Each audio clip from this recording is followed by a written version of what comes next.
ब्रह्म तस्मै श्री गुरवे नमः। ब्रह्मानन्दं परमसुखदं केवलं ज्ञानमूर्तिं द्वन्द्वातीतं गगनसदृशं तत्त्वमस्यादिलक्ष्यम् एकं नित्यं विमलमचलं सर्वधी साक्षिभूतं भावातीतं त्रिगुणरहितं सद्गुरुं तन्नमामि। ಈಗ ಸ್ವಾಗತ. ಪರಮಪೂಜ್ಯ ಸ್ವಾಮಿ ಶಿವಾನಂದ ಸರಸ್ವತಿಗಳವರ ಕೃಪೆಯಿಂದ ಈ 8ನೇ ದಿವಸವಾದ ಇಂದು ವೇದ ಪಾರಾಯಣದ ಒಂದು ಕ್ರಮ ಈಗ ಇಟ್ಕೊಂಡಿದ್ದಾರೆ. ಈ ವೇದ ಪಾರಾಯಣ ಅನ್ನೋದು ವೇದ ವಾಂಗ್ಮಯದಲ್ಲಿ ರುದ್ರನ ಮಹಿಮೆಯನ್ನು ಕುರಿತು ನಂತರ ನಮಗೆ ಉಪನ್ಯಾಸವೂ ಕೂಡ ನಡೆಸಲಾಗುತ್ತೆ. ಈ ಒಂದು ಪರಮ ಪವಿತ್ರವಾದಂಥ ವೇದಕ್ಕೆ ಸಂಬಂಧಪಟ್ಟ ಈ ಕಾರ್ಯಕ್ರಮವನ್ನು ನಡೆಸಿಕೊಡಲು ಭಗವಂತನ ದಯೆ, ಗುರುಗಳ ಕೃಪೆಯಿಂದ ನಮ್ಮ ಆಶಯಕ್ಕೆ ತಕ್ಕ ಹಾಗೆ ಸಾಮಕ ಮಂಜುನಾಥ ಶ್ರೋತಿಗಳು ಶ್ರಮವಹಿಸಿ ಪೂಜ್ಯರು, ವಯೋವೃದ್ಧರು, ಜ್ಞಾನವೃದ್ಧರು ಆಗಿರತಕ್ಕ ಮಹಾರಾಜ ಸಂಸ್ಕೃತ ಪಾಠಶಾಲೆಯಲ್ಲಿ ಘನ ವಿದ್ವಾಂಸರಾಗಿ ಸಹಸ್ರಾರು ಶಿಷ್ಯರನ್ನು ಎಲ್ಲರನ್ನೂ ಕೂಡ ಈ ವೇದದ ಒಂದು ಶಾಸ್ತ್ರವನ್ನು ತಿಳ್ಕೊಳ್ಳೋಕ್ಕೆ, ಪರಿಚಯ ಮಾಡಿಕೊಡೋದಕ್ಕೆ ಹಾಗೂ ಸಮಾಜದಲ್ಲಿ ವೇದವನ್ನು ಎಲ್ಲರೂ ಕೂಡ ತಿಳ್ಕೊಳ್ಳೋ ಹಾಗೆ ಮಾಡೋ ಹಾಗಿಂತ ಉತ್ತಮವಾದ ಶಿಷ್ಯರತ್ನಗಳನ್ನು ತಯಾರು ಮಾಡಿರುವಂತಹ ವೇದಮೂರ್ತಿ ಬ್ರಹ್ಮಶ್ರೀಗಳು ಬಂದಿದ್ದಾರೆ. ಅವರೆಲ್ಲರಿಗೂ ಕೂಡ ಅಂದರೆ ಋಗ್ವೇದದ ವೇದಮೂರ್ತಿ ಬ್ರಹ್ಮಶ್ರೀ ಕೃಷ್ಣಮೂರ್ತಿ ಭಟ್ರು ಸಂಸ್ಕೃತ ಮಹಾಪಾಠಶಾಲೆಯಲ್ಲಿ ಪ್ರೊಫೆಸರ್ ಅಂದರೆ ಪ್ರಾಧ್ಯಾಪಕರಾಗಿದ್ದವರು. ನಂತರ ವೇದಮೂರ್ತಿ ಬ್ರಹ್ಮಶ್ರೀ ವೆಂಕಟರಮಣ ಭಟ್ರು ಉಡುಪಿಯ ಪೇಜಾವರದ ಪಾಠಶಾಲೆಗಳಿಗೆ ಪ್ರಾಧ್ಯಾಪಕರಾಗಿದ್ದರು. ಶುಕ್ಲ ಯಜುರ್ವೇದದಲ್ಲಿ ಹಾಲೀಗ ಪ್ರೊಫೆಸರ್ BG ಜಯರಾಮಾಚಾರ್ಯರು ಹಾಗೂ ಪ್ರೊಫೆಸರ್ G ಶ್ರೀನಿವಾಸ ಮೂರ್ತಿಗಳು ಅಲ್ಲಿ ಪಾಠಶಾಲೆಯವರಿಗೆ ಇವತ್ತಿಗೂ ಶಿಕ್ಷಣ ನೀಡ್ತಾ ಇದ್ದಾರೆ. ಇನ್ನು ಕೃಷ್ಣ ಯಜುರ್ವೇದದಲ್ಲಿ ವೆಂಕಟ ಸುಬ್ರಹ್ಮಣ್ಯ ಅವಧಾನಿಗಳು ಹಾಗೂ ವೆಂಕಟ ಸುಬ್ಬಯ್ಯ ಅವಧಾನಿಗಳು ಅವರು ನಿವೃತ್ತ ಪ್ರಾಧ್ಯಾಪಕರಾಗಿದ್ದಾರೆ. ಮತ್ತು ಸಾಮವೇದದಲ್ಲಿ ತಮ್ಮ ಮುಂದೆ ಉಪಸ್ಥಿತರಾಗಿರೋರು, ಪ್ರತಿ ದಿವಸವೂ ಹೋಮದ ಕಾರ್ಯಕ್ರಮಗಳನ್ನು ನಡೆಸ್ಕೊಡ್ತಾ ಇರೋರು ಸಾಮಕ ಸೀತಾರಾಮ ಶ್ರೋತಿಗಳು. ಇವರು ಕಂಚಿ ಪೀಠ ದೇವಾಲಯದಲ್ಲಿ ಪ್ರಾಧ್ಯಾಪಕರಾಗಿದ್ದುಕೊಂಡು ತಮಗೆಲ್ಲರಿಗೂ ತಿಳಿದ ಸೀತಾರಾಮ ದೇವಸ್ಥಾನದಲ್ಲಿ ಅವರು ಇದ್ದುಕೊಂಡಿದ್ದಾರೆ. ಇನ್ನು ಮಂಜುನಾಥ ಶ್ರೋತಿಗಳು ಈ ಎಲ್ಲ ಹವನ ಹೋಮಗಳನ್ನೆಲ್ಲ ಅವರ ನೇತೃತ್ವದಲ್ಲೇ ನಡೆಸ್ಕೊಂಡು ಬಂದಿದ್ದಾರೆ. ಇವರು ಕಾಮರ್ಸ್, ನಂತರ ಬಿಸಿನೆಸ್ ಮ್ಯಾನೇಜ್ಮೆಂಟ್, ಕಾಸ್ಟ್ ಅಕೌಂಟ್ ಇವುಗಳಲ್ಲೆಲ್ಲ ಪದವೀಧರರಾಗಿದ್ದಾರೆ. ಎಲ್ಲಕ್ಕಿಂತ ಅಕಾಡೆಮಿ ಆಫ್ ಎಜುಕೇಷನ್ನಿಂದ ಫೆಲೋಶಿಪ್ ಪಡ್ಕೊಂಡಿದ್ದಾರೆ. ಇಂಥವರು ಪ್ರತಿನಿತ್ಯ ನಮಗೆ ಹೋಮ ಹವನಗಳನ್ನು ತಾವೇ ಕುಳಿತುಕೊಂಡು ನಡೆಸಿ ಬಹಳ ಯಶಸ್ವಿಯಾಗಿ ಸುಗಮವಾಗಿ ನಡೆಸಿಕೊಟ್ಟಿದ್ದಾರೆ, ನಿರ್ವಿಘ್ನವಾಗಿ ನಡೆಸಿಕೊಟ್ಟಿದ್ದಾರೆ. ಈ ಮಹನೀಯರೆಲ್ಲರೂ ಕೂಡ ಇಲ್ಲಿಗೆ ನಮ್ಮ ಪ್ರಾರ್ಥನೆಯನ್ನು ಮನ್ನಿಸಿ ಪ್ರೀತಿ ಇಟ್ಟು ಆಶೀರ್ವಾದ ಮಾಡೋದಕ್ಕೋಸ್ಕರವಾಗಿ ಬಂದಿದ್ದಾರೆ. ಎಲ್ಲ ಮಹನೀಯರಿಗೂ ದಿವ್ಯ ಜೀವನ ಸಂಘದ ಶತಮಾನೋತ್ಸವ ಸಮಿತಿಯ ಪರವಾಗಿ ಹಾಗೂ ದಿವ್ಯ ಜೀವನ ಸಂಘದ ಮಹಿಳಾ ಶಾಖೆಯ ಪರವಾಗಿ ಅವರಿಗೆ ಕೃತಜ್ಞತಾಪೂರ್ವಕವಾದ, ಹೃತ್ಪೂರ್ವಕವಾದ, ಭಕ್ತಿಪೂರ್ವಕವಾದ ಸ್ವಾಗತವನ್ನು ತಮ್ಮೆಲ್ಲರ ಪರವಾಗಿ ಪ್ರಾರ್ಥಿಸ್ತೇನೆ, ಸ್ವಾಗತವನ್ನು ಬಯಸ್ತೇನೆ. ಈ ಕಾರ್ಯಕ್ರಮಕ್ಕೆ ವೇದ ಕೇಳೋ ಜನ ಬರ್ತಾರೋ ಇಲ್ವೋ ಅಂತಿದ್ದೆ. ಆದರೆ ಇಷ್ಟೊಂದು ಜನ ಇಷ್ಟು ಬೇಗ ನಿತ್ಯದ ಕಾರ್ಯಕ್ರಮಕ್ಕಿಂತ ಇವತ್ತು ತಾವು ಇಷ್ಟು ಬಹಳ ಉತ್ಸಾಹದಿಂದ ಭಕ್ತಿ ಶ್ರದ್ಧೆಯಿಂದ ಬಂದಿರುವಂಥ ಎಲ್ಲ ತಾಯಂದರಿಗೂ ಮತ್ತು ಸಹೋದರರಿಗೂ ನಾನು ಕೃತಜ್ಞತಾಪೂರ್ವಕವಾಗಿ ಎಲ್ಲಕ್ಕಿಂತ ಹೆಚ್ಚಾಗಿ ಭಕ್ತಿಪೂರ್ವಕವಾಗಿ ಸುಸ್ವಾಗತವನ್ನು ತಮಗೆಲ್ಲ ಬಯಸಿ ಮುಂದಿನ ಕಾರ್ಯಕ್ರಮ ನಡೆಸ್ಕೊಡ್ಬೇಕು ಅಂತ ಮಂಜುನಾಥ ಶ್ರೋತಿಗಳನ್ನು ಪ್ರಾರ್ಥನೆ ಮಾಡ್ಕೊಳ್ತೀನಿ.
प्रणवार्ताय शुद्धज्ञानैकमूर्तये निर्मलाय प्रशान्ताय दक्षिणामूर्तये नमः।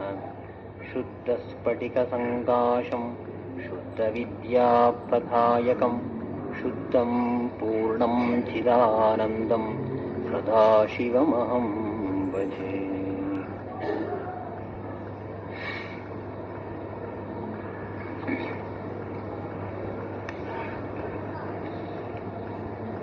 ಪ್ರಿಯಾತ್ಮರೇ,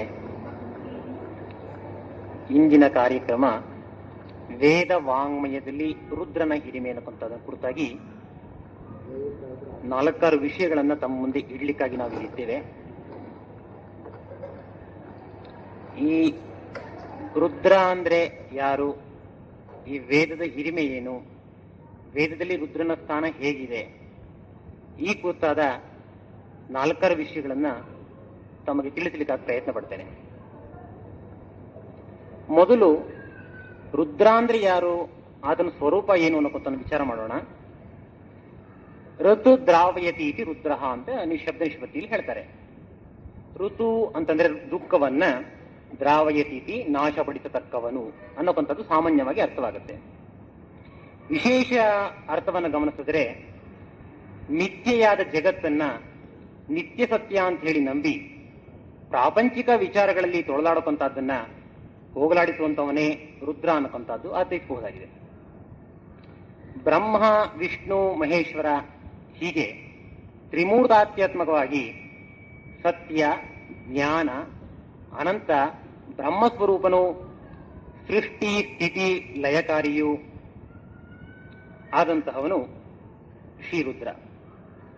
ವಾಸ್ತವವಾಗಿ ರುದ್ರ ನಿತ್ಯ, ಶುದ್ಧ, ಬುದ್ಧ, ಮುಕ್ತ, ನಿರ್ಗುಣ, ನಿರಾಕಾರ ಪರಬ್ರಹ್ಮ ಸ್ವರೂಪಿಯಾಗಿ ಜ್ಞಾನಿಗಳಿಗೆ ಅನುಭವವೇದ್ಯನಾಗಿದ್ದಾನೆ. ಲೋಕದ ದೃಷ್ಟಿಯಲ್ಲಿ ಅವತಾರ ಭೇದ, ಮೂರ್ತಿ ಭೇದ ಈ 2 ಕ್ರಮದಲ್ಲಿ ಆತ ಪೂಜೆಗೊಳ್ತಾ ಇದ್ದಾನೆ. ವೇದವಾಂಗ್ಮಯದಲ್ಲಿ ಶ್ರೀ ರುದ್ರನನ್ನು ಕುರಿತು ವಿಕೃತವಾದ ವರ್ಣನೆಗಳಿರೋದನ್ನ ಋಗ್ವೇದ, ಸಾಮವೇದ, ಯಜುರ್ವೇದ, ಅಥರ್ವಣ ವೇದಗಳಲ್ಲಿ ನಾವು ಕಾಣಬಹುದು. ಇವುಗಳಲ್ಲಿ ಶ್ರೀ ರುದ್ರನ ಮಹಿಮೆಯನ್ನು ಕುರಿತು ಆತ ಎಷ್ಟು ವಿಶೇಷ ಲಕ್ಷಣ, ವಿಶೇಷ ಗುಣಗಳಿಂದ ಕೂಡಿದ್ದಾನೆ, ಆತನ ಸರ್ವಾತ್ಮಕತ್ವ, ಸರ್ವಾಂತರ್ಯಾಮಿತ್ವ, ಸರ್ವದೇವೋನ್ನತತ್ವ, ಹೀಗೆ ಅನೇಕ ವಿಶಿಷ್ಟ ಗುಣಗಳನ್ನು ಸಾರ್ತಾ ಇದ್ದಾರೆ. ತತ್ಪುರುಷಾಯ ವಿದ್ಮಹೇ ಮಹಾದೇವಾಯ ಧೀಮಹಿ ತನ್ನೋ ರುದ್ರ ಪ್ರಚೋದಯಾತ್. ಹೀಗೆ ರುದ್ರ ಗಾಯತ್ರಿ ಹೇಳುತ್ತೆ, ಸ್ಮೃತಿಗಳಲ್ಲಿ ರುದ್ರನನ್ನ ಗುರುಶಾಸ್ತ್ರ ಮುಖದಿಂದ ಅಭ್ಯಾಸ ಮಾಡಬೇಕು, ತನ್ಮೂಲಕವಾಗಿ ರುದ್ರನನ್ನು ಅರ್ಥಕೊಳ್ಬೇಕು, ರುದ್ರನ ಮಹಿಮೆಯ ತಿಳಿಬೇಕು, ರುದ್ರನ ಬಗ್ಗೆ ಅನುಷ್ಠಾನಗಳನ್ನು ಇಟ್ಕೊಳ್ಬೇಕು ಅನ್ನೋದನ್ನು ಕೂಡ ತಿಳಿಸುತ್ತೆ. ಈ ಕಾರಣದಿಂದನೇ ರುದ್ರ ಪೂಜೆ, ರುದ್ರಾಭಿಷೇಕ, ರುದ್ರಹೋಮ, ರುದ್ರ ಪಾರಾಯಣ ಹೀಗೆ ರುದ್ರನಿಗೆ ಸಂಬಂಧಪಟ್ಟಂತ ಅನೇಕ ಕಾರ್ಯಕ್ರಮಗಳು ಜಾರಿಯಲ್ಲಿದೆ. ಈ ರುದ್ರ ಪಾರಾಯಣದ ಧ್ಯಾನ ಶ್ಲೋಕದಲ್ಲಿ ಬರುವಂತಹ ಆಪಾತಾಳ ನಭಸ್ಥಲಾಂತ ಭುವನ ಮುಂತಾದ ಶ್ಲೋಕದಲ್ಲಿ ಈ ರುದ್ರನ ಬ್ರಹ್ಮಾಂಡ ವ್ಯಾಪ್ತಿತ್ವ ಎಷ್ಟರ ಮಟ್ಟಿಗಿದೆ ಅನ್ನೋಂಥದ್ದನ್ನ ಗೊತ್ತಾಗುತ್ತೆ. ಈ ಗೋಲಾಕಾರ ಬ್ರಹ್ಮಾಂಡ ಸ್ವರೂಪನೇ ಶಿವಲಿಂಗ ಸ್ವರೂಪದಲ್ಲಿದೆ. ಪಂಚಭೂತಾತ್ಮಕವಾಗಿ ಈ ರುದ್ರನ್ನ ಆರಾಧನೆ ಮಾಡೋ ಕ್ರಮ ನಮ್ಮಲ್ಲಿದೆ. ಯಾವುದು ಪಂಚಭೂತಾತ್ಮಕ ಅಂತಂದ್ರೆ, ಪೃಥ್ವಿಲಿಂಗ ಇದು ಕಂಚಿಯಲ್ಲಿದೆ, ಅಪ್ಲಿಂಗ ಇದು ಜಂಬುಕೇಶ್ವರದಲ್ಲಿದೆ, ತೇಜೋಲಿಂಗ ಅರುಣಾಚಲದಲ್ಲಿದೆ, ವಾಯುಲಿಂಗ ಕಾಳಹಸ್ತಿಯಲ್ಲಿದೆ ಮತ್ತು ಆಕಾಶಲಿಂಗ ಚಿದಂಬರದಲ್ಲಿ ಅನ್ನುವಂಥದ್ದನ್ನು ನಾವು ಕಾಣಬಹುದು. ಈ ಚಿದಂಬರಲಿಂಗ ಅನ್ನೋದರಲ್ಲಿ ಒಂದು ಸಾಮಾನ್ಯವಾಗಿ ನಾವು ಆಡೋ ಮಾತು, ಯಾವುದಾದ್ರೂ ರಹಸ್ಯವಾದ ವಿಷಯಗಳನ್ನು ಮಾತಾಡಬೇಕಾದ್ರೆ ಏನಪ್ಪ ಬಹಳ ಚಿದಂಬರ ರಹಸ್ಯದಲ್ಲಿ ಇವನು ಹೇಳ್ತಾನೆ ಅಂತಂತೀವಿ. ಏನು ಚಿದಂಬರ ರಹಸ್ಯ ಅಂತಂದು ಯೋಚನೆ ಮಾಡಿದ್ರೆ, ಚಿದಂಬರಕ್ಕೆ ಹೋಗಿ ಬಂದಿರೋರಿಗೆ ಈ ವಿಷಯ ಏನು ಅಂತ ಗೊತ್ತಾಗುತ್ತೆ. ಚಿದಂಬರದಲ್ಲಿ ಕೂಡ ರುದ್ರ ದೇವಸ್ಥಾನ ಇದೆ ಅಂತ ಹೇಳಿ, ಲಿಂಗ ಇದೆ ಅಂತ ಹೇಳಿ ಅಲ್ಲಿ ಹೋಗ್ತೇವೆ ನಾವು. ಅಲ್ಲಿ ದೇವಾಲಯ ಇದೆ. ಆ ದೇವಾಲಯದಲ್ಲಿ ಪೂಜೆ ಹೇಗಪ್ಪ ಆಗುತ್ತೆ ಅಂತಂದ್ರೆ, ಒಂದು ತೆರೆ ಇದೆ, ಆ ತೆರೆಗೆ ಮಂಗಳಾರತಿ ಮಾಡ್ತಾರೆ, ತೆರೆಗೆ ಅರ್ಚನೆ ಮಾಡ್ತಾರೆ. ಎಲ್ಲಿ ನೀವು ಬರೀ ತೆರೆಗೆ ಪೂಜೆ ಮಾಡ್ತಾ ಇದ್ದೀರಲ್ಲ, ನಾವು ಈಶ್ವರ ಲಿಂಗವನ್ನೇ ನೋಡ್ಲಿಲ್ವಲ್ಲ ಅಂತಂದ್ರೆ ತೆರೆ ತೆಗೆದು ತೋರಿಸ್ತಾರೆ. ತೆರೆ ತೆಗೆದ್ರೆ ನಮಗೆ ಮೇಲ್ ಕಾಣೋದು ಆಕಾಶ. ಆ ಬ್ರಹ್ಮಾಂಡದಲ್ಲಿ ವ್ಯಾಪಿಸಿರುವಂತಹ ಆಕಾಶ ಕೂಡ ಲಿಂಗ ಅಂತ ಹೇಳಿ ಚಿದಂಬರ ಇದರಲ್ಲಿ ಆ ಲಿಂಗವನ್ನ ಕಾಣ್ತಾರೆ. ಹೀಗೆ ಆಕಾಶದಲ್ಲೂ ಕೂಡ ಈಶ್ವರನ ಆ ಒಂದು ಮಹಾಮಹಿಮನ ಸ್ವರೂಪ ಇರೋದ್ರಿಂದ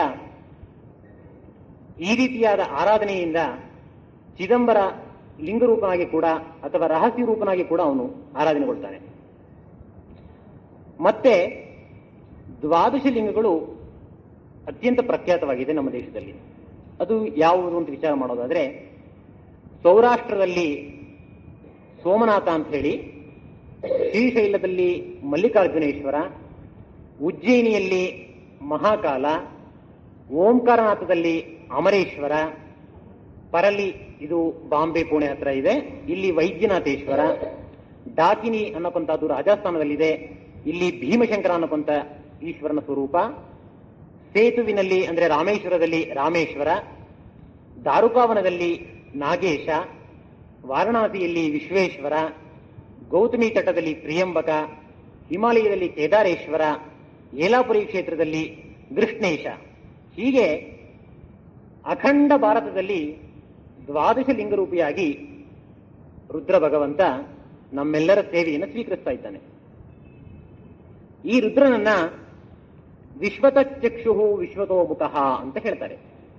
ಅಂದ್ರೆ ಸರ್ವತ್ರ ಎಲ್ಲ ಕಡೆಯಲ್ಲೂ ಕಣ್ಣುಗಳನ್ನ, ಕಿವಿಗಳನ್ನ, ಮುಖ ಶಿರಸ್ಸುಗಳನ್ನು ಉಳ್ಳಕ್ಕಂಥವನು, ಎಲ್ಲ ದಿಕ್ಕುಗಳನ್ನು ಅವನ ಹಸ್ತ ಪಾದಗಳಾಗಿ ಉಳ್ಳಕ್ಕಂಥವನು, ಧರ್ಮಾಧರ್ಮ ಅನ್ನೋಕ್ಕಂಥ ಎರಡು ಬಾಹುಗಳನ್ನು ಉಳ್ಳಕ್ಕಂಥವನು ಎಂದು ಆಗಮಗಳು ಸಾರ್ತಾ ಇವೆ.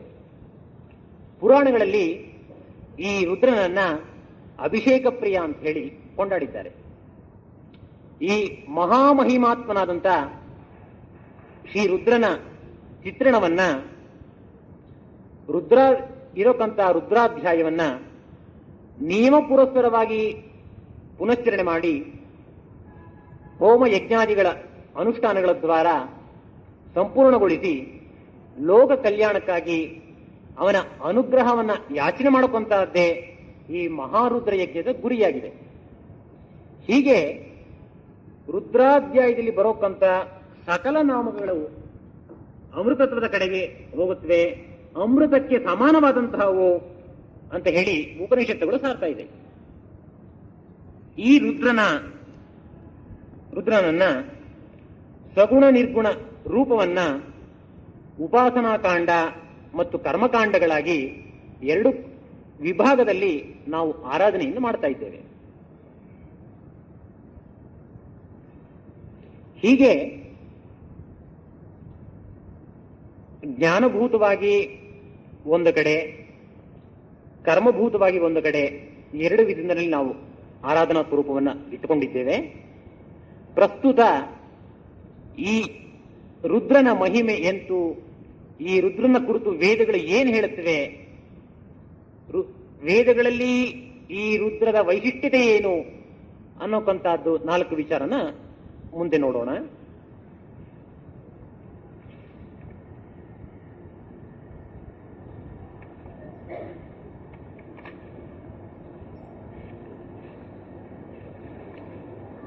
ಈ ವೇದೋಕ್ತವಾದ ರುದ್ರಗಳನ್ನ ಕೇಳಲಿಕ್ಕೆ ಮೊದಲು ರುದ್ರಾಧ್ಯಾಯದ ಬಗ್ಗೆ ಇರೋಕ್ಕಂತ ಕೆಲವು ಭಿನ್ನಾಭಿಪ್ರಾಯಗಳು ಅಥವಾ ಕೆಲವು ಅನುಮಾನಗಳು ಅಂತ ಹೇಳಿದ್ರೆ ಸರಿಯಾಗುತ್ತೆ ಅಂತ ಕಾಣಿಸುತ್ತೆ. ಈಗಲೂ ಕೂತು ಚಿಂತನೆ ಮಾಡೋಣ.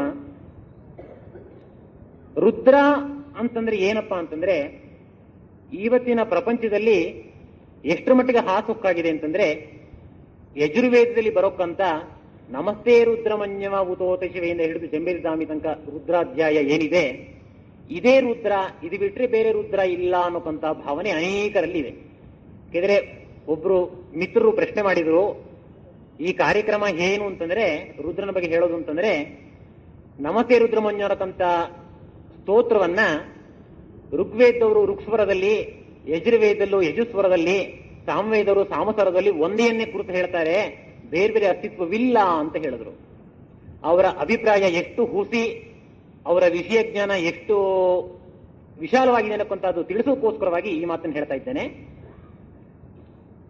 ಈ ರುದ್ರನ ಅಸ್ತಿತ್ವ ಅನಾದಿ ಕಾಲದಲ್ಲೂ ಇದೆ. ನಾವು ಶಿವ, ಲಿಂಗ ಅನ್ನಕ್ಕಂಥ ಯಾವ ಸ್ವರೂಪವನ್ನು ಕಾಣ್ತೇವೆ, ಇದಕ್ಕೆ ವೇದದಲ್ಲಿ ಆಧಾರ ಕಾಣುವುದಿಲ್ಲ. ಆದರೆ ರುದ್ರನಿಗೆ ವೇದದಲ್ಲಿ ಆಧಾರವಿದೆ. ಅದರಲ್ಲೂ ಋಗ್ವೇದ ಯೋ ವೇದ ಸವೇದ ವೇದಾನ್, ಯಜುರ್ವೇದ ಯೋ ವೇದ ಸವೇದ ಯಜ್ಞಾನ್, ಸಾಮವೇದ ಯೋ ವೇದ ಸವೇದ ಸರ್ವಂ, ಅಥರ್ವ ವೇದ ಯೋ ವೇದ ಸವೇದ ಬ್ರಹ್ಮ ಅಂತ ಹೇಳಿ ಯಾವ ಶ್ರುತಿ ಸ್ಮೃತಿಗಳು ಸಾರ್ತಾ ಇದೆ. ಜ್ಞಾನಾತ್ಮಕವಾದಂಥ ಜ್ಞಾನ ವಿಷಯ ಪ್ರತಿಪಾದನೆ ಮಾಡುವಂತ ಪ್ರಪ್ರಥಮವಾದಂಥ ಅನಾದಿ ಕಾಲದಿಂದಲೂ ಆಧಾರಭೂತವಾಗಿರತಕ್ಕಂಥ ಋಗ್ವೇದದಿಂದ ಈ ರುದ್ರನ ಸ್ವರೂಪವನ್ನ ಬಹಳ ವಿಶಾಲವಾಗಿ ನಾವು ನೋಡಬಹುದು. ಅಲ್ಲಿ ಬಂದಂತ ರುದ್ರನ ಸ್ವರೂಪ ಏನಿದೆ, ಆ ಸ್ವರೂಪವನ್ನ ಕರ್ಮಕಾಂಡಕ್ಕೆ ತಕ್ಕ ಹಾಗೆ ಅದನ್ನ ವಿಸ್ತರಣೆ ಮಾಡಿ ಅದನ್ನ ಬೆಳೆಸಿಕೊಂಡು ಅನೇಕ ವಿಷಯಗಳನ್ನು ಸೇರಿಸಿ ಯಜುರ್ವೇದದಲ್ಲಿ ಆ ರುದ್ರಾಧ್ಯಾಯವನ್ನು ಹೇಳಿದ್ದಾರೆ. ಒಂದು ರೀತಿಯಲ್ಲಿ ಋಗ್ವೇದದ ವಿಸ್ತೃತ ಸ್ವರೂಪ ಯಜುರ್ವೇದದ ರುದ್ರಾಧ್ಯಾಯ ಅಂತಂದ್ರೆ ತಪ್ಪಾಗಲಿಕ್ಕಿಲ್ಲ. ಮತ್ತೆ ರುಚ್ಛದ್ಯೂಢಂ ಸಾಮಗೀಯತೆ, ಋಗ್ವೇದದಲ್ಲಿ ಯಾವ ಒಂದು ಋಕ್ಮಂತ್ರಗಳನ್ನು ಹೇಳ್ತಾರೆ, ಆ ಋಕ್ಮಂತ್ರಗಳನ್ನು ಕುರಿತದ್ದೇ ಆದಂತಹದ್ದು ಸಾಮವೇದವಾಗಿದ್ದರಿಂದ ಋಗ್ವೇದ ಸಾಮವೇದ ಎರಡಕ್ಕೂ ಒಂದು ರೀತಿಯಾದ ಪರಸ್ಪರ ಸಾಮರಸ್ಯತೆ. ಋಗ್ವೈ ಮಾತಾ ಸಾಮಾಪಿತಾ, ಋಗ್ವೇದ ತಾಯಿ ಸ್ಥಾನ, ಸಾಮವೇದ ತಂದೆ ಸ್ಥಾನ ಅಂತ ಹೇಗೆ ಹೇಳ್ತಾರೋ, ತಂದೆ ತಾಯಿ ಇಬ್ರು ಕುಟುಂಬದಲ್ಲಿ ಹೇಗೆ ಒಂದು ಮುಖ್ಯವೋ ಆ ರೀತಿಯಾಗಿ ಋಗ್ವೇದ ಸಾಮವೇದ ಎರಡವನ್ನು ನಾವು ನೋಡಬಹುದು. ಇನ್ನೊಂದು ವಿಷಯ, ರುದ್ರ ಅಂತಂದ್ರೆ ಏನಪ್ಪಾ ರುದ್ರಾದಿ ಕೋಪಕ್ಕೆ ಅಪರಾವತಾರ ಅಂತ ಹೇಳಿ ಹೆದರ್ಕೊಳ್ಳುವಂತ ವಿಷಯಗಳಿದೆ. ಬಹಳ ಮಟ್ಟಿಗೆ ನಮ್ಮ ಕರ್ಮಾನುಷ್ಠಾನದಲ್ಲಿ ಕೆಲವು ಆಚರಣೆಯಲ್ಲಿ ನೋಡ್ತೀವಿ, ರುದ್ರ ಶಬ್ದ ಬಂದಾಗ ಅಪೌಪಸ್ಪರ್ಶ ಅಂತ ಹೇಳಿ ಮತ್ತೆ ಕೈ ತೊಳ್ಕೊಳ್ಬೇಕಂತ ಹೇಳ್ತೀವಿ. ಇದು ಯಾಕಾಗಿ ಬಂತೋ, ರುದ್ರನ ಯಾಕೆ ಅಷ್ಟು ಕ್ರೂರ ಮಾಡಿದ್ರು ಅಂತ ಹೇಳಿ ಚಿಂತನೆ ಮಾಡಬೇಕಾಗಿದೆ. ನಿಜವಾಗ್ಲೂ ರುದ್ರ ಕ್ರೂರನೇ ಅಂತ ಯೋಚನೆ ಮಾಡಿದ್ರೆ ಖಂಡಿತವಾಗ್ಲೂ ಇಲ್ಲ. ನೋಡಿ, ಉದಾಹರಣೆಗೆ ಒಂದು ಕಥೆ ತಗೊಳ್ಳೋಣ. ಒಬ್ಬ ಯುವಕ ತನ್ನ ಮಟ್ಟಿಗೆ ತಾನಿರ್ತಾನೆ, ಯಾವ ಒಂದು ತೊಂದರೆಗೂ ಹೋಗೋದಿಲ್ಲ, ಯಾರಿದಕ್ಕೂ ಹೋಗಲ್ಲ, ತಾನಾಯ್ತು ತನ್ನ ಪಾಡಾಯ್ತು ಅಂತ ಇರ್ತಾನೆ. ಅವನಿಗೆ ಅನೇಕ ಜನ ಮಿತ್ರರು ಇರ್ತಾರೆ. ದುರದೃಷ್ಟವಶಾತು ಈ ಮಿತ್ರರುಗಳೆಲ್ಲ ಒಂದು ದಿವಸ ಈ ಯುವಕನ ಕರೆದು, ನಮ್ಮ ಜೊತೆಗೆ ಬಾರಯ್ಯ ನೀನುವೆ, ಏನೆಲ್ಲ ಒಂಟಿ ಪಿಶಾಚಿ ತರ ಇರ್ತೀಯ ಹಾಗೆ ಹೀಗೆ ಅಂತ ಇದು ಮಾಡಿ ಕರ್ಕೊಂಡು ಹೋಗ್ತಾರೆ. ಈ ಗುಂಪಿನವರು ಯಾವುದೋ ಒಂದು ದುರಾಚಾರ ಕೆಟ್ಟ ಕೆಲಸನ ಮಾಡ್ತಾರೆ. ಈ ಯುವಕ ಅಲ್ಲಿ ಹೋಗಿರಕ್ಕಂತ ಅದನ್ನ ವರ್ತಮಾನ ತಿಳಿದಂತ ಆತನ ತಂದೆ, ನೀನು ಇಲ್ಲಿ ಬಂದಿರೋ ತಪ್ಪು, ಈ ಕೆಟ್ಟ ಕೆಲಸಕ್ಕೆ ಹೀಗೆ ಬರಕೂಡ್ದು, ನೀನ್ ನಡಿ ಅಂತ ಹೇಳಿ ಅವನ್ನ ವಾಪಸ್ ಕರ್ಕೊಂಡು ಹೋಗ್ತಾನೆ.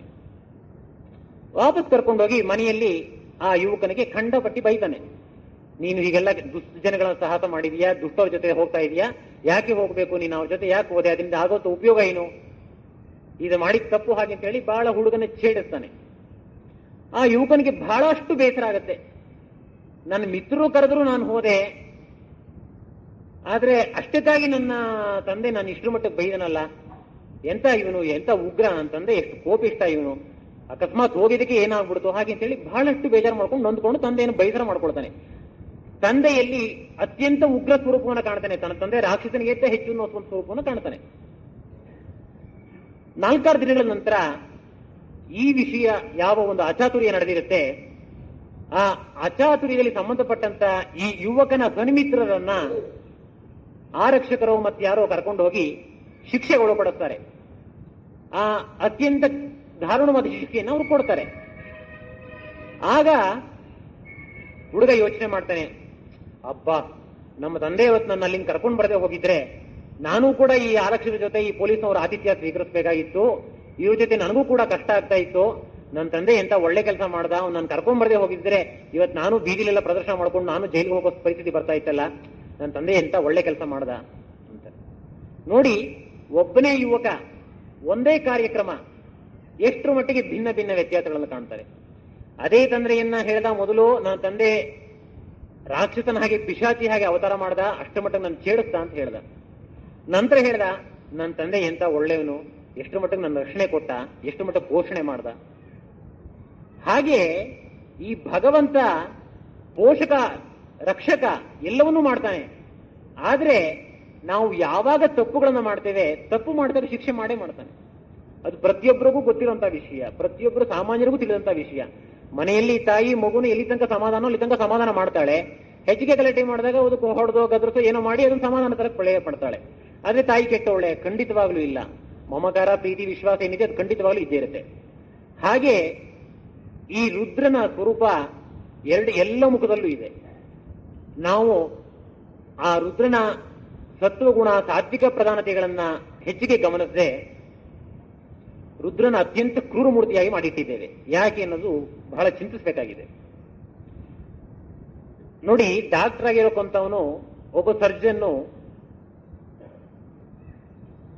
ಶಸ್ತ್ರಕ್ರಿಯೆ ಮಾಡ್ತಾನೆ. ಶಸ್ತ್ರಕ್ರಿಯೆ ಮಾಡೋಕೊಂತವನು ನಮ್ಮ ದೇಹದ ಭಾಗವನ್ನು ಕೂಯ್ತಾನೆ, ಅದ್ರಲ್ಲಿರೋಕೊಂತ ಏನು ದೋಷಗಳಿದೆ ಸರಿಪಡಿಸ್ತಾನೆ, ಇದೆಲ್ಲ ಮಾಡ್ತಾನೆ. ಆ ಸರ್ಜನ್ ವಿಷಯ ಗೊತ್ತಿಲ್ಲಿರೋಕೊಂತವ್ರು ಏನ್ ಹೇಳ್ತೀವಿ, ಎಂಥವನಯ್ಯ ಈ ಡಾಕ್ಟ್ರು, ನಮ್ಮ ದೇಹನೆಲ್ಲ ಕುಯ್ದು ಅದಕ್ಕೆಲ್ಲ ಘಾತ ಮಾಡಿ ಎಷ್ಟು ದೇಹಕ್ಕೆ ತೊಂದರೆ ಪಡ್ತಾನೆ ಅಂತ ಹೇಳ್ತೀವಿ. ನಿಜವಾಗ್ಲೂ ನಮ್ಮ ದೇಹಕ್ಕೆ ತೊಂದರೆ ಪಡಿಸೋಕಂತ ಗುರಿ ಡಾಕ್ಟರ್ಗಿದೆಯೇ? ಖಂಡಿತವಾಗ್ಲೂ ಇಲ್ಲ.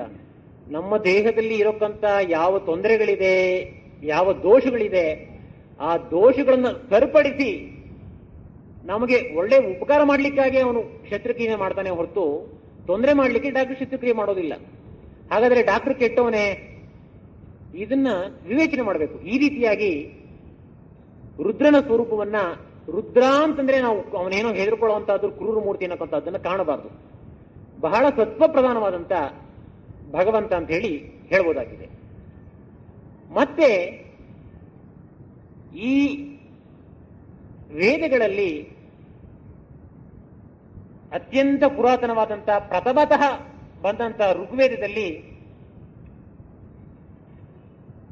ರುದ್ರನ ವಿಷಯ ಎಷ್ಟರ ಮಟ್ಟಿಗಿದೆ, ರುದ್ರನ ಕುರಿತು ಏನು ಹೇಳುತ್ತೆ ಅನ್ನೋಕ್ಕಂಥದ್ದನ್ನ ಈ ಋಗ್ವೇದದಲ್ಲಿ ಇರೋಕ್ಕಂಥ ರುದ್ರ ಸೂಕ್ತವೇ ಅತ್ಯಂತ ಪುರಾತನವಾದಂತಹದ್ದು ಅನ್ನೋಕ್ಕಂಥದ್ದನ್ನ ಈ ಒಂದು ಪಟ್ಟಿಯನ್ನು ನೋಡಿದಾಗ ನಮಗ ಮನದಟ್ಟಾಗುತ್ತೆ.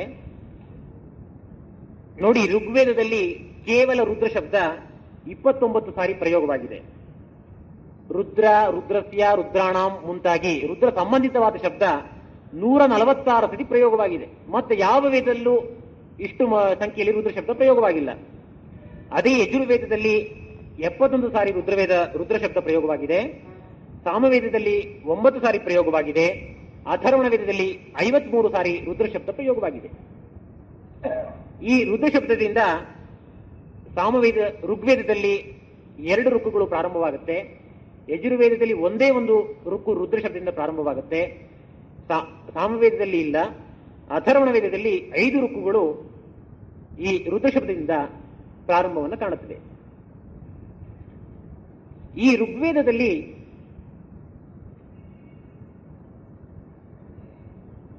ಆ ಸಂಪೂರ್ಣ ಋಗ್ವೇದ ಮಂಡಲಗಳಲ್ಲಿ ಇರೋಕ್ಕಂತಹ ಋಕ್ಕಗಳಲ್ಲಿ ರುದ್ರನಿಗೆ ಸಂಬಂಧಪಟ್ಟವಂತವಾದ ರುದ್ರನ ಗುಣಗಳಿಗೆ ಹೋಲುವಂತ ಋಕ್ಕುಗಳನ್ನ ಆಯ್ದು ಒಂದು ಸೂಕ್ತ ಅಂತ ಹೇಳಿ, ರುದ್ರ ಸೂಕ್ತ ಅಂತ ಹೇಳಿ ತಯಾರು ಮಾಡಿಟ್ಟಿದ್ದಾರೆ. ವೇದ ವಾಂಗ್ಮಯದಲ್ಲಿ, ವೇದ ಜಗತ್ತಲ್ಲಿ ಪ್ರಪಂಚಕ್ಕೆ ಪ್ರಪ್ರಥಮ ರುದ್ರ ಸೂಕ್ತ ಕೊಡುಗೆಯಾದಂತಹದ್ದು ಈ ಋಗ್ವೇದದ ರುದ್ರ ಸೂಕ್ತ 42 ಮಂತ್ರಗಳಿಂದ ಕೂಡಿರುವಂತಹದ್ದು. ಈ ಋಗ್ವೇದದ ಪ್ರಥಮ ರುದ್ರ ಸೂಕ್ತವನ್ನ ಋಗ್ವೇದ ಪ್ರಾಧ್ಯಾಪಕರಾದಂಥ ವೇದ ಬ್ರಹ್ಮರ್ಷಿ ಕೃಷ್ಣಮೂರ್ತಿ ಗಣಪಾಟಿಗಳು ಮತ್ತು ವೇದ ಬ್ರಹ್ಮರ್ಷಿ ವೆಂಕಟರಮಣ ಗಣಪಾಟಿಗಳು ಈಗ ಹೇಳ್ತಾರೆ.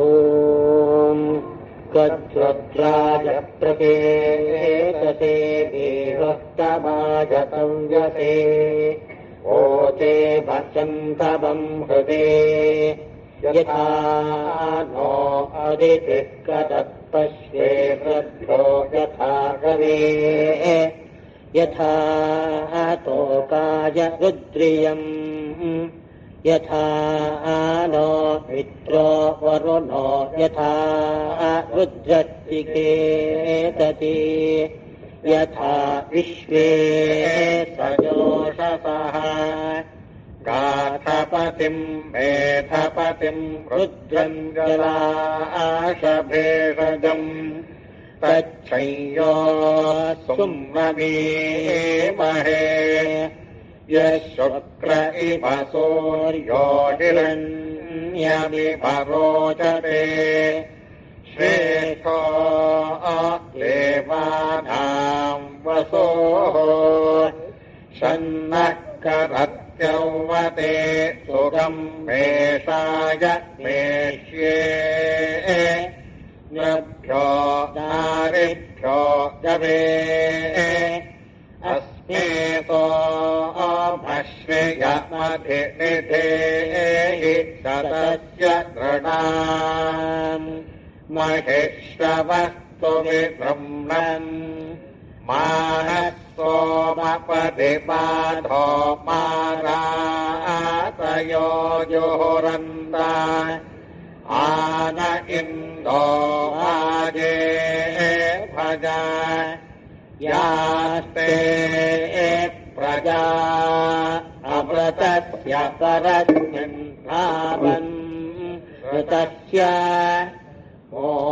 मूर्धादाभा सोमवेन आभूषन्ते सोमवेदः इमा रुद्राय तपसे कपर्दिने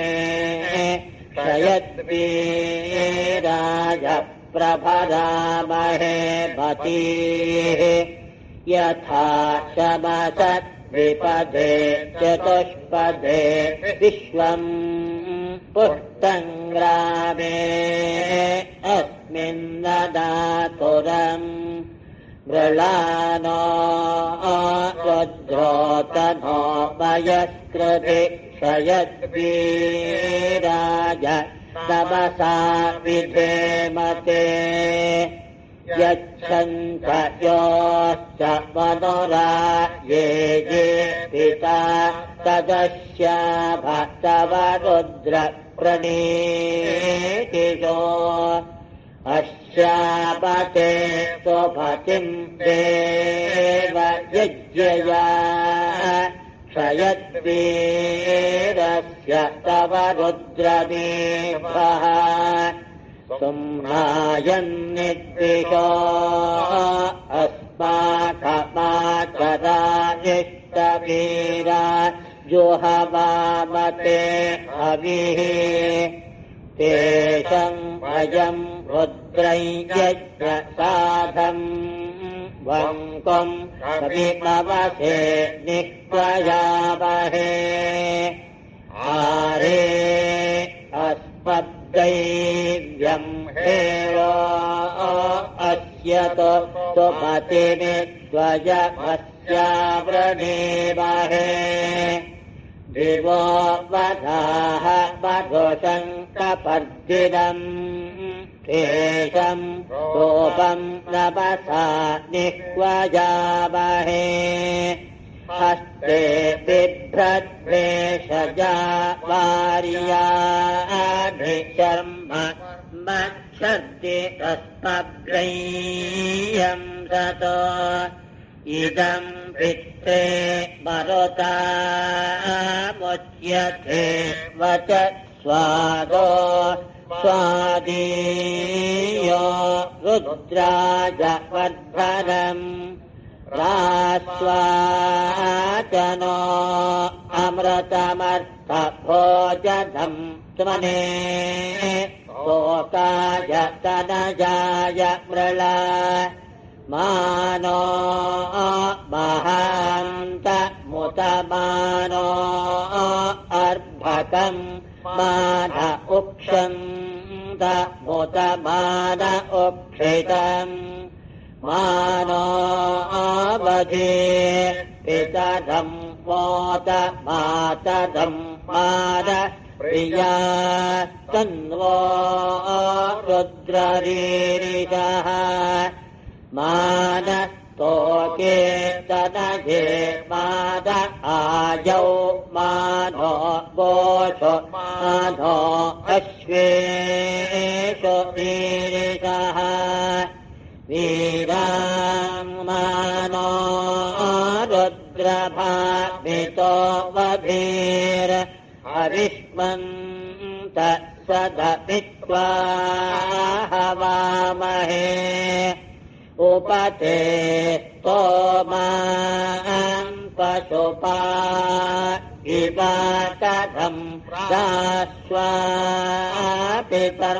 दाश्वापितर्मरुताम् सुम्नभस्मे भद्राहिते सुमतिर्म्प्रलयत्कमाधा वयमभत्ते प्रणीमहे आरेते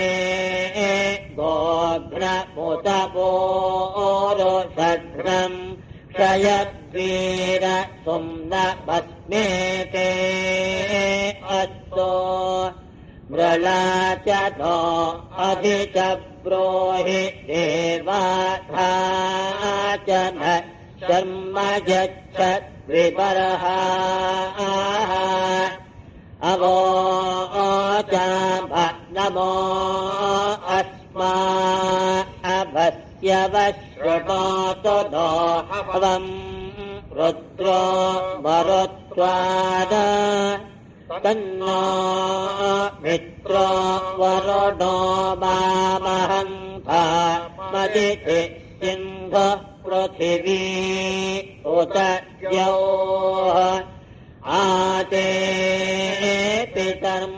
पितर्मरुताम् सुम्नमेतो माधसूर्यस्य सन्दृशो ययोधाः अभिनो वीरो अर्वति क्षमेत प्रजाये बहिरुद्र प्रजाभिः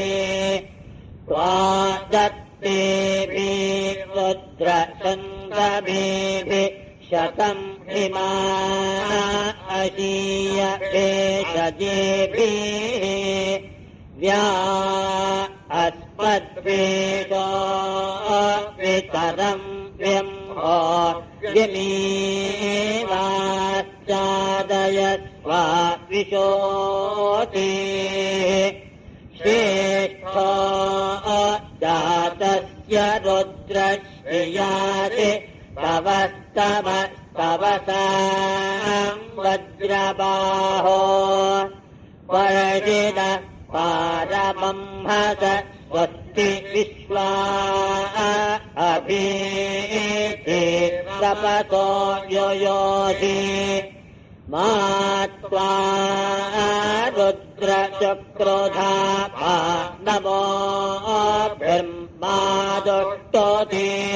सभमा सहोति उन्नो वेदान् अर्पय भेषजेभिर्विषक्तबन्ध्वा विषजां शृणोमि हवीमा अपतेजो हविर्भिरभक्तो मेभिः रुद्रम् द्वितीय रुद्रोदर सुहभो मानो अस्यै बभ्रस्वशिप्रोरीरधन् भदायै उन्माममन्दवृषभो मरुत्वान् त्वक्षीयसा तयसा नाथबालम् घृणीवच्छाया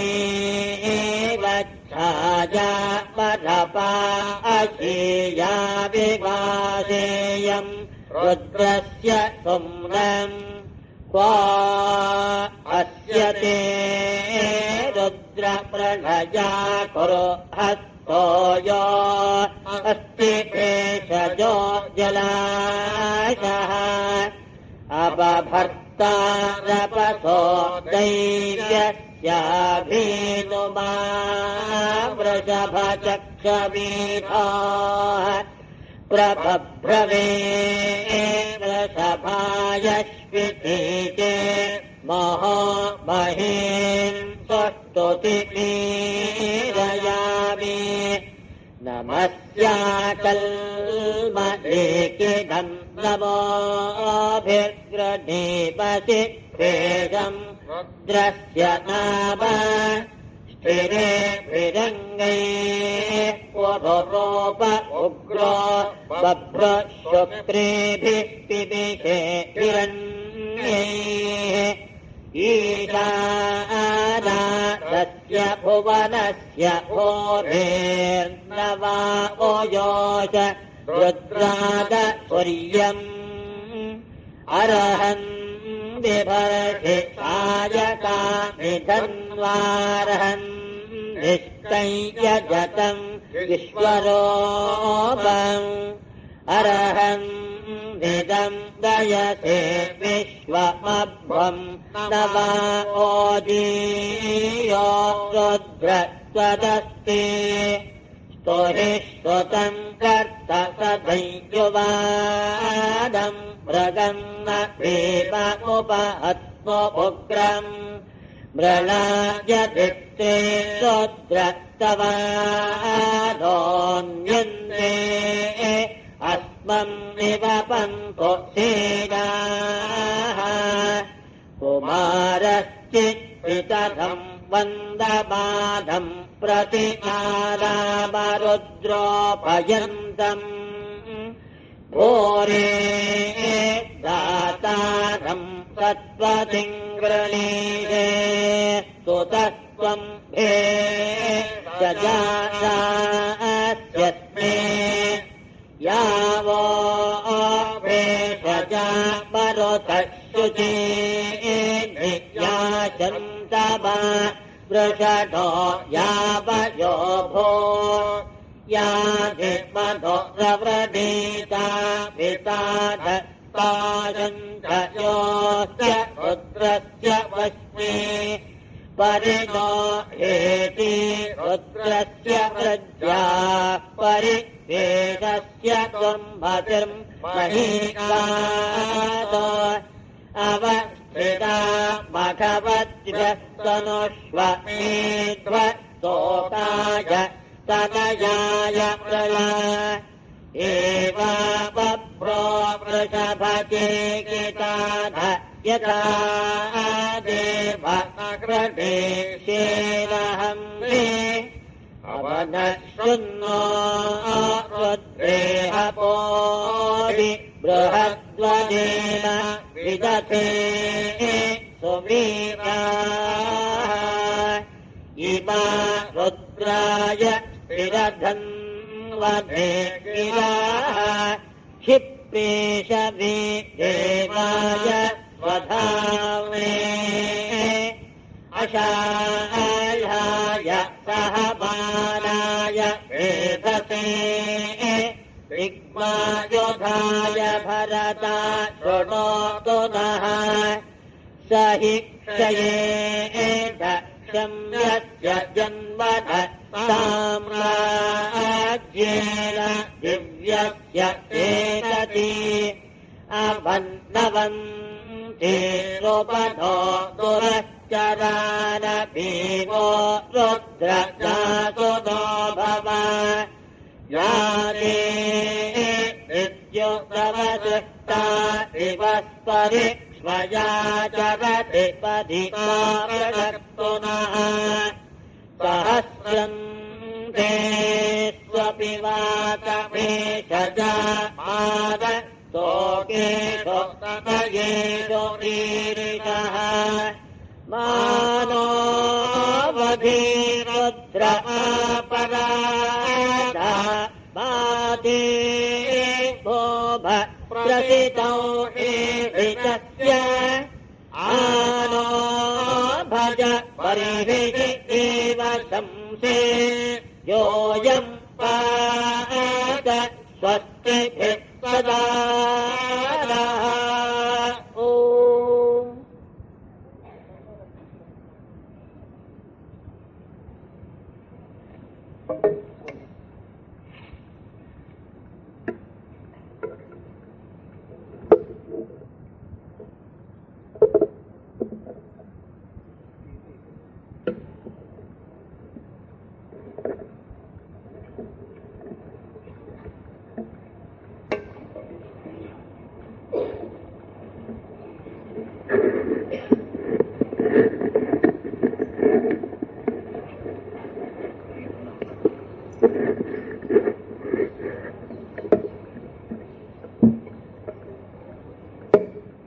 ಈಗ ತಾನೇ ಋಗ್ವೇದದಲ್ಲಿ ಬಂದಂತ ರುದ್ರ ಸೂಕ್ತವನ್ನ ಎಲ್ಲರೂ ಆಲಿಸಿದ್ರಿ.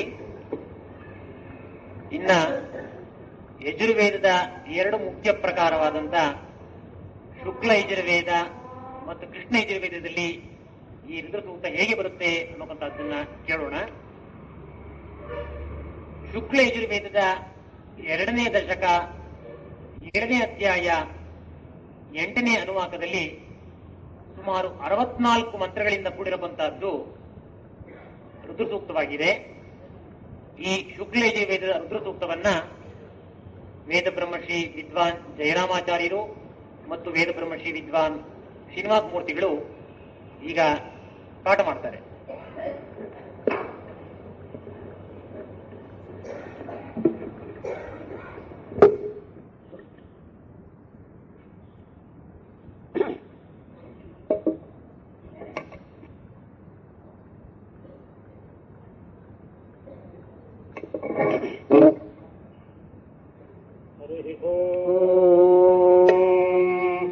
नमस्ते रुद्रमन्यव उतोत इषवे नमः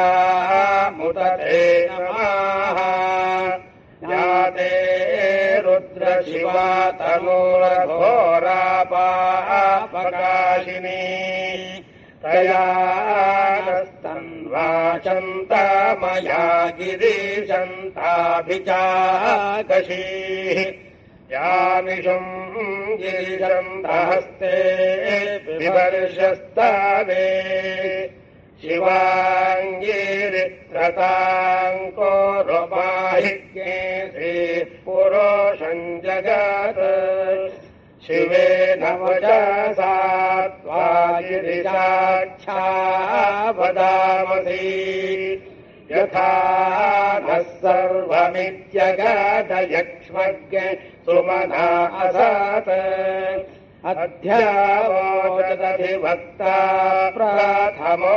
दैव्योऽभिषक् अहेगश्च सर्वाञ्जम्भयन् सर्वाश्रयातु धान्यो धरातीः परासुवा असंयस्ताम्रो अरुण उत बभ्रुस्व मङ्गलाः ये चैरज्ञे रुद्रा अभितो दिक्षु सहस्रशो वैशाख्ये हेलायीमहे असंव्यो वसर्पाति नीलग्रीवोऽपि लोहितः उतैनम् गोपा दृष्टन्नदृशन्नुतः दृष्ट्वा मृळयामिनः नमोऽस्तु नीलग्रीवाय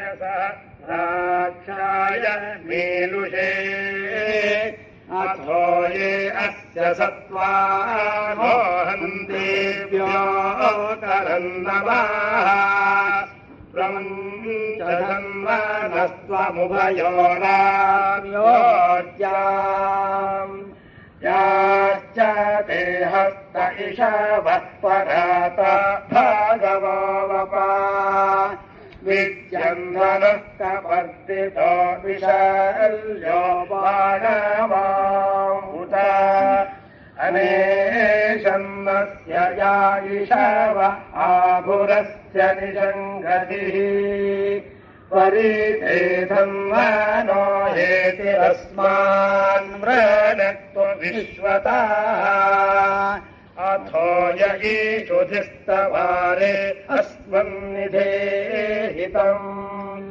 याते हेतिर्मेलुष्टवहस्ते बभूवरेधनोः